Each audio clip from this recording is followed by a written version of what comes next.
নীলিমা, মারে তুই কোথায়? একটু এদিকে আয় তো মা।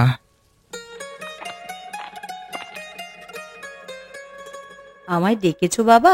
আমি উঠোনে ছিলাম। হ্যাঁ রে মা, দুঃখিত তোকে এ সময় ডাকবার জন্য। এইভাবে বলছো কেন বাবা? তুমি আমায় ডাকতেই পারো। তোর মা মারা যাবার পর থেকে তুই তো আমার একমাত্র আপন। তুই ছাড়া আর কেই বা আছে আমার? থাক বাবা, এখন ওসব কথা ছাড়ো তো। তুমি এমনিই অসুস্থ, এখন ওসব বলে কাঁদলে আরো অসুস্থ হয়ে যাবে। আচ্ছা ছাড় সেসব কথা, বলছি একটু কড়া করে লেবু চা দে না রে মা, মাথাটা কেমন ঝিমঝিম করছে। ঠিক আছে বাবা, তুমি বসো, আমি এক্ষুনি লেবু চা বানিয়ে আনছি। বাইরে মেঘ করেছে, মনে হয় বৃষ্টি আসবে। একটু চাল ভাজাও করিস সঙ্গে। এই ঠান্ডা আবহাওয়ায় চাল ভাজা খেতে খুব মজার হবে। বেশ, চায়ের সঙ্গে চাল ভাজাও আনছি। তুমি কিছুক্ষণ অপেক্ষা করো। আরে কদিন বাঁচবো জানি না, চোখ বোঝার আগে মেয়েটার বিয়েটা দিতে পারলেই আমি নিশ্চিন্ত।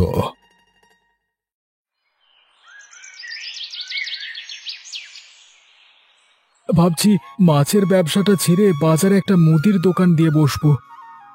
মুদির দোকান? তা কেন? মাছের ব্যবসার সমস্যা কোথায়? মাছের ব্যবসা আজকাল খুব বেশি একটা ভালো চলছে না, তাই আমি চাইছি নতুন ব্যবসা শুরু করতে। কিন্তু যদি মুদির দোকানের ব্যবসায় লাভ না হয়? আরে হবে হবে, আমাদের গ্রামের বাজারে তো ভালো কোনো মুদির দোকান নেই, সবাইকেই তো রতনপুরে যেতে হয়, তাই আমি দোকান দিলে সকলে সেখানেই যাবে। তোমার পরিকল্পনা বেশ ভালো। দেখো, যদি এটা ভালো হয় তবে তাই করো। আরে বাজারে মুদির দোকান দিতে পারলে কিন্তু আমাদের নিজেদের অনেক লাভ আছে। সেটা কি করে? ধুর, তুমি এত বোকা, সবকিছু তোমাকে বোঝাতে হবে? আশ্চর্য, বলোই না শুনি, এখানে বোকার কি আছে? যদি আমাদের নিজের দোকান হয়, আমাদের আর রায়পুর গিয়ে পয়সা খরচ করে জিনিসপত্র আনতে হবে না। ও হ্যাঁ, ঠিকই বলেছ, আমি তো এটা ভেবেই দেখিনি। তা ভাববে কেন? তুমি যা বোকা, এসব ভাববার ক্ষমতা তোমার নেই। হ্যাঁ হ্যাঁ, ঠিক আছে, একদিন দেখবে আমি এমন কিছু করব যে পুরো গাঁয়ের লোক আমার জয়গান করবে। হরিপদ মশাই, বাড়িতে আছেন নাকি? হ্যাঁ আছি, ভেতরে আসুন। নমস্কার হরিপদ মশাই, কি খবর আপনার? এই তো কোনো মতে দিনকাল যাচ্ছে আর কি, আপনি বলুন। আমার কথা আর কি বলবো হরিপদ মশাই, বয়স কি আর কম হয়েছে? ভালো খারাপ দুই মিলিয়েই যাচ্ছে কোনো রকম। চা খাবেন তো? দাঁড়ান আমি চা বলছি। না না থাক, চা আমি এখন আর খাবো না। তা নীলিমা কোথায়? আছে আছে, ও হয়তো পাশে গোপালের বাড়িতে গেছে। গোপালের বাড়িতে? তা ওই বাড়িতে কি করছে এই সময়? গোপালের স্ত্রী লতার সঙ্গে ওর সখ্যতা খুব ভালো, তাই ও বাড়ি যায় লতার কাছে। আপনি বলুন না কি মনে করে এখানে আসা হলো? আসলে আমি আপনার সঙ্গে নীলিমার ব্যাপারে একটু কথা বলতে এসেছিলাম। নীলিমা? হ্যাঁ বলুন না কি বলতে চান। বলছি, আমার ছেলে খগেনকে তো আপনি খুব ভালোভাবেই চেনেন। খগেন? হ্যাঁ ওকে কে না চেনে, সকলের মুখেই আজকাল ওর নাম। সোনার টুকরো ছেলে আমার। তা ভাবছি ও তো বিয়ের বয়স হয়েছে, তাই ওর জন্য মেয়ে খুঁজছিলাম। বেশ বেশ ভালো কথা, যুবক ছেলে, বিয়ে করানো তো উচিত। তা বলছিলাম, আপনার মেয়ে নীলিমাও তো তবে বিয়ের উপযুক্ত হয়েছে, তো ওর সঙ্গে যদি খগেনের বিয়ে। খগেন নীলিমার সঙ্গে? না না না না, এ কিছুতে সম্ভব নয়। কেন সম্ভব নয়? সমস্যা কোথায়? নীলিমা আমার একমাত্র আদরের মেয়ে, আপনার ছেলে খগেন যে জোচ্চোর দুর্নীতিবাজ সেটা গ্রামের সকলেই জানে। এমন ছেলের সঙ্গে আমি মেয়ের বিয়ে দেব না। কিন্তু আমার ছেলে এখন আজকে সম্মানের সহিত বলছি, আর কখনো আমার বাড়ি আপনি আসবেন না। যান যান, বেরিয়ে যান বলছি।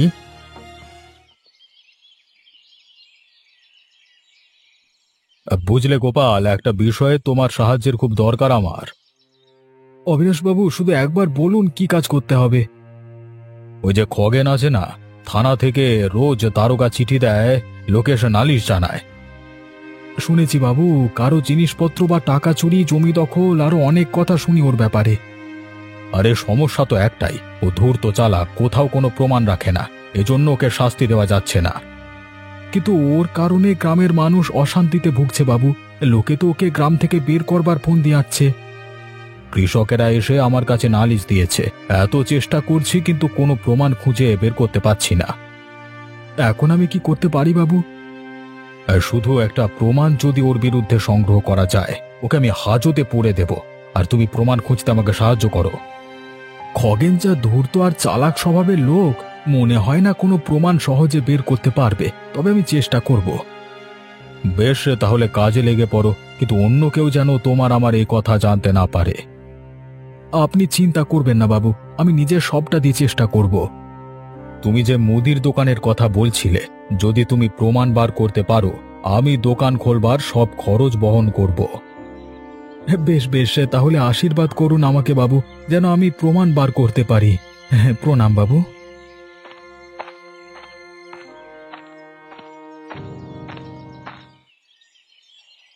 মা, তুমি এভাবে কাঁদছো কেন? কোথায় গিয়েছিলে তুমি? আজকের মতন অপমানিত আমি আর কখনো হইনি খগেন। ও অপমান? কার এত বড় সাহস যে তোমাকে অপমান করেছে? আমি হরিপদ মশাইয়ের বাড়িতে গিয়েছিলাম। হরিপদ মশাই? তিনি তিনি তোমাকে অপমান করেছেন? কিন্তু কেন? তুই আমার আদরের ছেলে, তাই তার মেয়ে নীলিমার সঙ্গে তোর বিয়ের প্রস্তাব নিয়ে গিয়েছিলাম বাবা। কিন্তু কিন্তু কি মা, কি বলেছেন তিনি তোমাকে? বলো। তিনি আমায় বাড়ি থেকে তাড়িয়ে দিলেন। বললেন তোর মতন জোচ্চোর ছেলের সঙ্গে উনি নাকি মেয়ের বিয়ে দেবেন না। ওই পুরো হরিপদর এত বড় সাহস, আমাকে বলে জোচ্চোর? শুধু তাই নয় রে, আমায় আর কখনো ওই বাড়িতে যেতে বারণও করে দিয়েছেন। বেশ, হিসেবটা তোলা রইল। ওই বুড়োকে পৃথিবী থেকে সরিয়ে ওই মেয়েকে বিয়ে করে বুড়োর সব সম্পদের মালিক হব আমি, নইলে আমার নামও খগেন না। তাই যেন হয় বাবা, আজকের অপমানের শোধ তোকে নিতেই হবে। লতা বৌদি, কেমন আছো তুমি?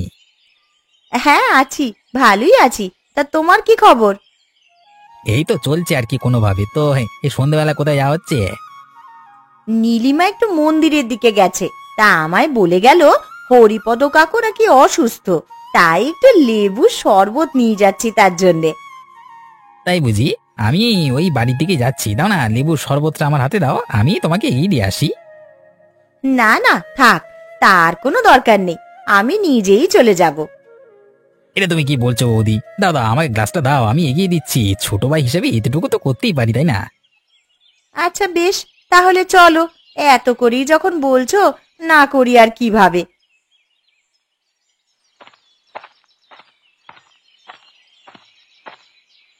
এই তো সঠিক সময়। এই পোকা লতা খেয়াল করবার আগেই বিষটা শরবতে মিশিয়ে দিই। দাও খগেন, আর একটু গেলেই তো হরিপদ কাকুর বাড়ি, আমি গিয়ে বরং শরবতটা দিয়ে আসি। হ্যাঁ যাও যাও, আমি তাহলে আসি। হ্যাঁ, পরে কখনো দেখা হবে, কেমন?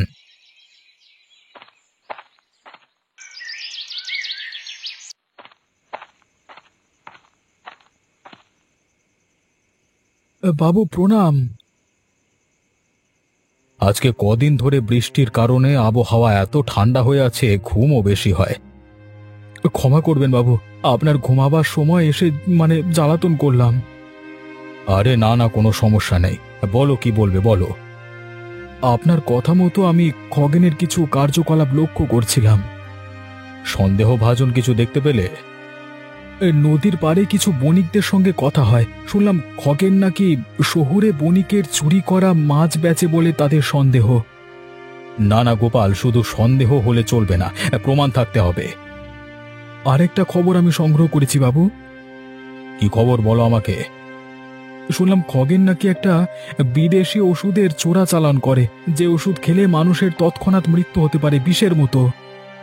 বলো কি গোপাল, তাহলে তো আমাদের শীঘ্রই কিছু করতে হবে। আমি ভাবছি ওর বাড়িতে একবার ভালোভাবে খুঁজতে, হয়তো কোনো প্রমাণ সেখান থেকে পাওয়া যাবে। বেশ, আমি কিছুদিনের মধ্যেই ওর বাড়িতে পুলিশ পাঠাবো। ঠিক আছে বাবু, আপনি যা ভালো মনে করেন।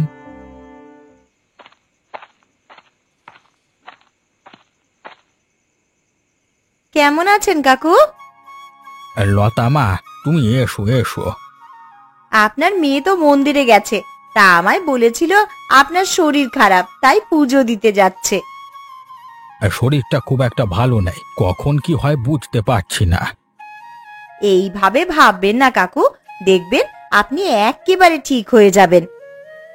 তাই যেন হয় মা, আমার মেয়েটা আমি ছাড়া পৃথিবী যে আর কেউ নেই। নীলিমা আপনার কথা খুব ভাবে, আপনাকে খুব ভালোবাসে। যদি একটা ভালো ছেলে দেখে মানে মেয়েটার বিয়ে দিতে পারতাম, তাহলে মরেও শান্তি পেতাম মা। আপনি কোনো চিন্তা করবেন না, একটু সুস্থ হন, দেখবেন ঠিক কোনো ভালো ছেলে পেয়ে যাবে নীলিমার জন্যে। সেটাই যেন হয়। কাকু, এই যে দেখুন, আমি আপনার জন্য একটু লেবুর শরবত বানিয়ে এনেছি। এটার কি দরকার ছিল মা? শুনেছি আপনি কিছুই খাচ্ছেন না, তাই লেবুর শরবতটা খেলে আপনার ভালো লাগবে। আচ্ছা আচ্ছা, বেশ বেশ, দাও দাও। এত শখ করে যখন এনেছো। এবার আপনি কিছুক্ষণ বিশ্রাম করুন, নীলিমা চলে আসবে আর একটু পরই। আমি চলি। ঠিক আছে মা, এসো তাহলে।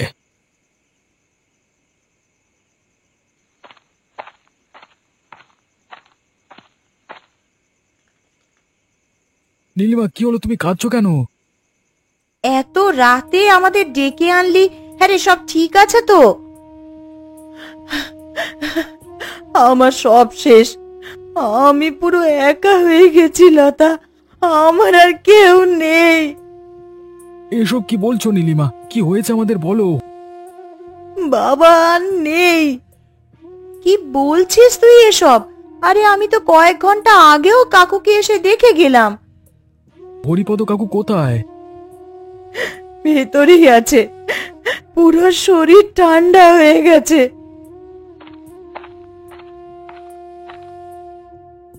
কিভাবে হলো সব হঠাৎ করে? মন্দির থেকে এসে দেখি বাবা এইভাবেই পড়ে আছে। প্রথমে ভাবলাম ঘুমিয়ে আছে, কিন্তু পরে খেয়াল করলাম যে মুখ থেকে ফেনা বেরিয়েছে, শরীর ঠান্ডা হয়ে গেছে। আরে মাত্র সন্ধ্যায় এসেই তো মানুষটাকে দেখে গেলাম, তার সঙ্গে কথা বলে গেলাম, হঠাৎ মায়ের মৃত্যু সবে 2 বছর হলো, এরই মধ্যে বাবাও আমায় একা করে দিয়ে চলে গেল।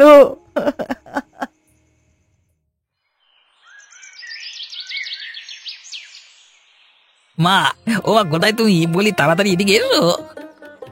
আরে বাবা, আমি রান্নাঘরে আছি, তুই এখানে আয়।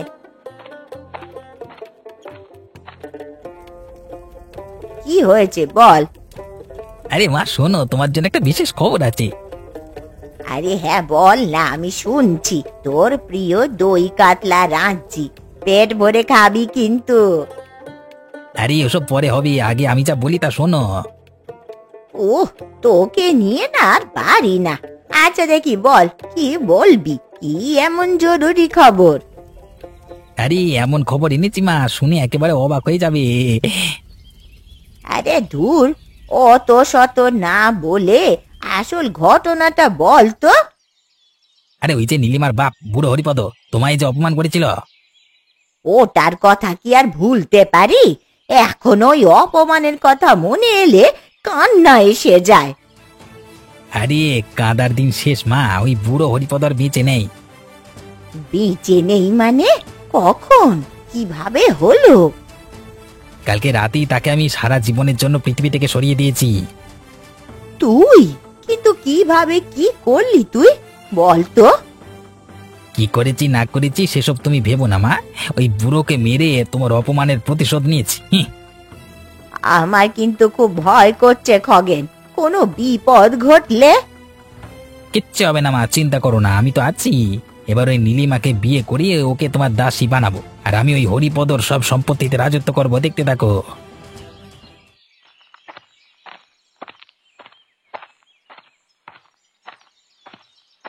ওগো, এসেছো তুমি?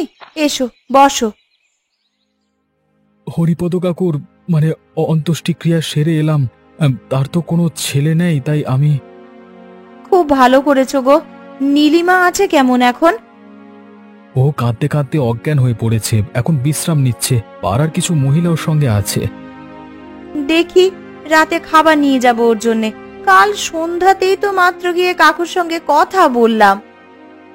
যাই বলো গিন্নি, আমার কিন্তু খুব অদ্ভুত লাগছে সব। অদ্ভুত লাগছে বলতে? অসুস্থ ছিলেন মানলাম, কিন্তু এভাবে হঠাৎ ঘুমের মধ্যে মারা যাওয়া, আবার মুখ থেকে ফেনা বের হওয়া, কেমন যেন লাগছে বিষয়টা।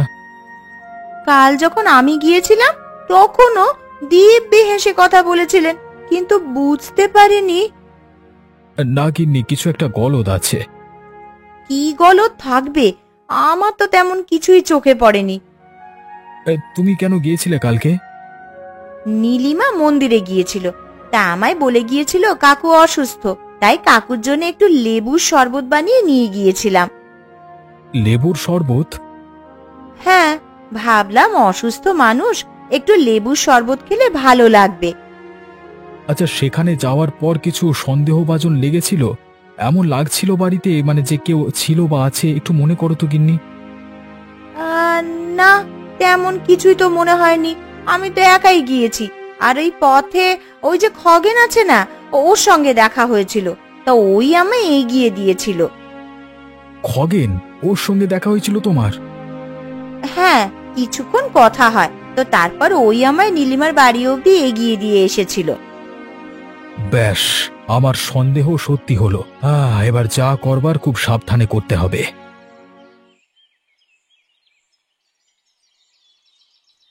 রে, চা তো ঠান্ডা হয়ে গেল, খাচ্ছিস না কেন? মা, আজকে 5 দিন হয়ে গেল ওই হরিপদ মরেছে। ও, 5 দিন হয়ে গেছে? আমি তো বুঝতেই পারিনি, হিসেবই রাখিনি। কিন্তু আমি দেখেছি, প্রত্যেকটা দিন প্রত্যেকটা মুহূর্তের হিসেব রেখেছি। হরিপদকে মেরে তুই আমার অপমানের প্রতিশোধ নিয়েছিস, তাতেই আমি খুশি। কিন্তু আমি খুশি নই, আর কয়েকদিনের মধ্যেই আমি নীলিমাকে বিয়ে করব। এসব কি বলছিস তুই? ওর বাবা মরেছে সবে কয়েকদিন, আর তুই ওকে বিয়ে করবি? ও তোকে বিয়ে করবে কিনা তাই তো জানিস না। আরে ওর মতামত কে চাইছে? আরে আমার মতামতই তো শেষ মতামত। আগামী 1 সপ্তাহের মধ্যে ওকে বিয়ে করে সব সম্পত্তি দখল করব আমি। খগেন, বাড়ি আছিস তুই? একটু দরকার ছিল তোকে। কে? ও গোপাল, ভেতরে আয়। আমি এ সময় এসে তোকে বিরক্ত করলাম না তো? আরে না না, একেবারেই না, বল কি বলবি। কাকিমা নমস্কার, একটু চা পাওয়া যাবে? হ্যাঁ বাবা, তোমরা কথা বলো, আমি চা করে আনছি।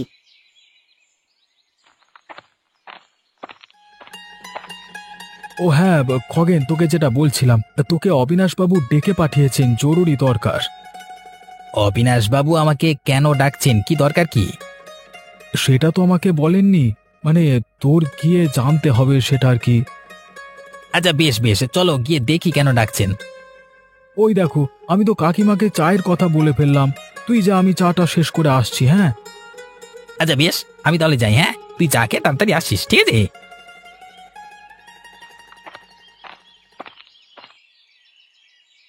প্রণাম বাবু।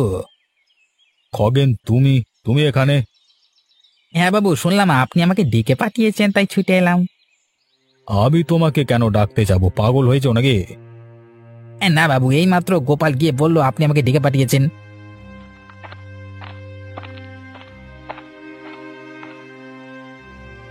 লতা আর নীলিমা তোমরা এখানে কেন? বাবু, আমার স্বামী আমায় বলেন যেন নীলিমাকে নিয়ে আমি এখানে উপস্থিত হই। গোপালের কি হয়েছেটা কি? প্রথমে খগেনকে ডেকে পাঠালো, এখন আবার তোমাদেরকে কোনো কারণ ছাড়া এমন যে করবে কারণ ছাড়া কিছুই করিনি বাবু, এর পেছনে অনেক বড় কারণ আছে। এ কি গোপাল, তুই মাকে এইভাবে নিয়ে এসেছিস কেন? তোর কুকর্মের সাক্ষী দেওয়ার জন্য। গোপাল, এসব কি হচ্ছে কি? আমি তো কিছুই বুঝতে পারছি না। বলছি বাবু, সব গুছিয়ে বলছি আপনাকে। এগুলো কিসের শিশি? এগুলি হলো সেই বিষাক্ত ওষুধের শিশি যেগুলোর চোরা চালান খগেন করে থাকে। এগুলো ওর বাড়ি থেকে আমি পেয়েছি। মিথ্যে কথা, সব মিথ্যে কথা। এটা তো কিছুই নয় বাবু, এই একই ওষুধ দিয়ে খগেন হরিপদ কাকুকে মেরেছে। হরিপদ কাকুর মৃত্যু স্বাভাবিক নয়। গোপাল দাদা, সত্যি কি বাবা অসুখের কারণে মারা যায়নি? না নীলিমা, তোমাকে বিয়ে করে তোমার বাবার সম্পদ দখল করতে চেয়েছিল খগেন, তাই সে তোমার বাবাকে পথ থেকে সরাতে এই বিষ দিয়ে মেরেছে। এইসব ওর বানানো গল্প, সব বানিয়ে বলছে। বাবু, আমার কিছুই বলতে হবে না, কারণ এ সব কিছু সাক্ষী খগেনের মা নিজেই। হরিপদ আমায় অপমান করেছিল, তার প্রতিশোধ নিতে আর নীলিমাকে বিয়ে করার জন্যে আমার ছেলে লতার বানানো লেবুর শরবতে বিষ মিশিয়েছিল। আমি প্রতিশোধের নেশায় অন্ধ হয়ে এই সব কিছুতেই ওকে সায় দিয়েছি। শুধুমাত্র আমার বাবার সম্পদের লোভে তুমি তাকে মেরে ফেললে খগেন। ছি বাবু, আমি এর বিচার চাই, বিচার চাই। তুমি অবশ্যই সুবিচার পাবে নীলিমা। খগেনের বিরুদ্ধে অনেক অভিযোগ থাকবার পরও প্রমাণের অভাবে ওকে আমি ধরতে পারিনি।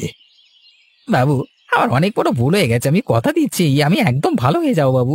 আমি এসব খারাপ কাজ ছেড়ে দেবো বাবু। তোমার এসব কথা কোনো কাজে আসবে না, শাস্তি তুমি পাবেই। বাবু ক্ষমা করুন, ছেড়ে দিন। গোপাল দাদা, আপনাকে অসংখ্য ধন্যবাদ আমার বাবার খুনিকে ধরিয়ে দেওয়ার জন্য। গোপাল, তুমি খুব সাহসী। আর লতা, তোমার লেবুর শরবতের কারণে ওই জোচ্চোর খগেন ধরা পড়েছে, তোমাকে সাধুবাদ জানাই। গিন্নি, তুমি বোকা নও গো, তুমি লক্ষ্মী বউ।